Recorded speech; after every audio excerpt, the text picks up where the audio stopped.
আর যারা একদম গোগ্রাসে খায় এদের ব্যাপারে কোরআনে এবং হাদিসে কিন্তু মারাত্মক কথা আছে। আল্লাহর নবী সাল্লাল্লাহু আলাইহি ওয়াসাল্লাম বলেছেন যে তোমরা খুব বেশি ঢেকুর তুলো না। কি করো না?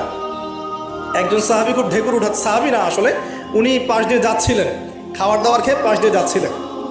তো নবীজি তার ঢেকুর তোলা দেখে বলছেন যে তোমরা বেশি ঢেকুর তুলবে না, কারণ দুনিয়াতে যে ব্যক্তি বেশি পেট পুড়ে খাবে কাল কিয়ামতের মাঠে সে সবচেয়ে বেশি ক্ষুধার্ত থাকবে। বলেন না? খাবেন আপনি, নিজের পেটটাকে 3 ভাগ করবেন, 1 ভাগ খাবার, 1 ভাগ কি পানি, আর 1 ভাগ শ্বাস প্রশ্বাসের জন্য ফাঁকা। আর এই ব্যাপারে একটা কথা বলে দেই, শেষ জামানায় কিন্তু খাবারগুলো সব করাপ্টেড হয়ে যাবে। কি হবে? খাবার ভেজাল হবে, ভেজাল। এটার দলিল সূরা কাহাফে আছে, আমি এটা ব্যাখ্যা করবো না আজকে।